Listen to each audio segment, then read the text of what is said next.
आज मैं बहुत खुश हूँ क्योंकि आज 11 साल बाद अमेरिका से मेरा दोस्त मुकम्मल करके तालीम वापस आ रहा है।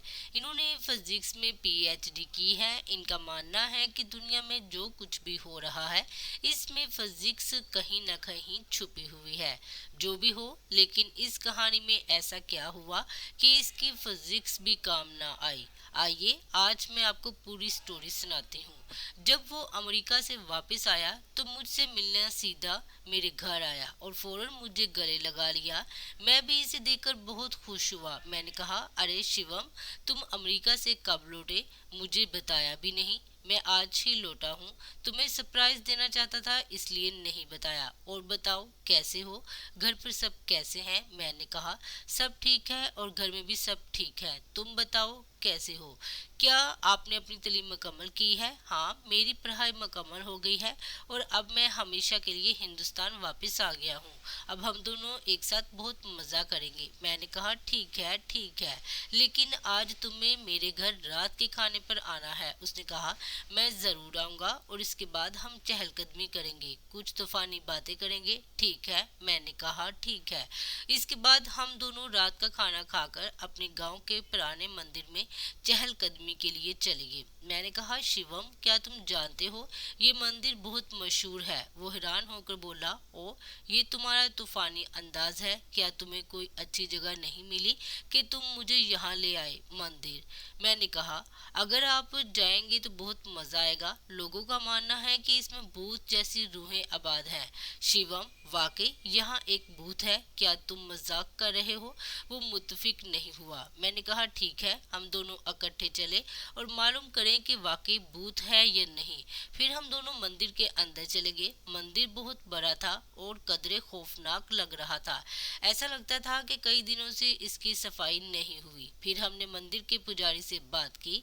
पंडित जी, हमने सुना है कि यहाँ आसपास भूतों का ठिकाना है, क्या ये सच है? ये सुनकर पादरी हमें घूरने लगा और कहने लगा, यहाँ से चले जाओ, ये जगह तुम्हारे लिए ठीक नहीं है। मैंने कहा, क्यों पंडित जी? पंडित जी, मेरे साथ चलो, मैं तुम्हें बताता हूँ। ये कहकर वो हमें एक कमरे में ले गया और जैसे ही हम अंदर गए तो पादरी साहब ने कमरे के बाहर से ताला लगा दिया। ये देखकर मैं और मेरा दोस्त शिवम डर गए। जब हम वहां गए तो चौंक गए। इस कमरे के अंदर बहुत से कंकर और हड्डियों के पिंजरे पड़े हुए थे और बहुत ज्यादा गंदी बास भी आ रही थी। इतने में पीछे से दो बड़े और खौफनाक नजर आए। इसे देखकर ऐसा लगता था कि वो कोई आम इंसान नहीं बल्कि गोश्त और खून पीने वाले नरक हैं। ये सब देखकर हम बहुत डर गए। हमने पहले ही मान लिया था कि अब नहीं बचेंगे। फिर इन दोनों ने हमें मजबूती से पकड़कर एक कोने तक पहुंचाया। फिर हम दोनों ने बहुत शोर मचाया, हमें बचाओ, लेकिन कोई हमें बचाने नहीं आया। तभी पंडित जी एक बड़ी मोजजाती तलवार लिए हमारे कमरे में आए। फिर इन तीनों ने कमरे में आग लगा दी और नारे लगाने लगे। ये सब देखकर हम खौफ के मारे रोने लगे और जोर से निकल गए। तभी बाहर से किसी ने हमारे कमरे का दरवाजा खटखटाया। दरवाजे की खड़खड़ाहट सुनकर वो तीनों कमरे की आग बुझाकर दूसरे कमरे में चले गए। हम फौरन उठे और इस कमरे का दरवाजा खोला।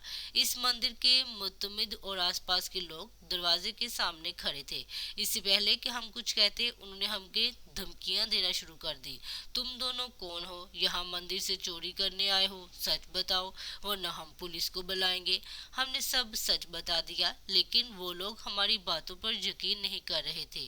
क्या तुम नशे में हो? कोई पुजारी नहीं है, अब यहाँ से चले जाओ वरना पुलिस को बुलाएंगे।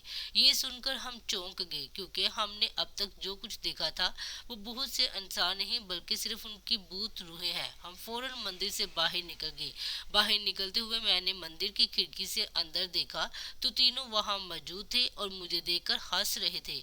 मैं और मेरा दोस्त फौरन मोटरसाइकिल लेकर घर पहुंच गए। आज भी जब मैं इसके बारे में सोचता हूँ तो मेरा दिल खौफ से कांपने लगता है।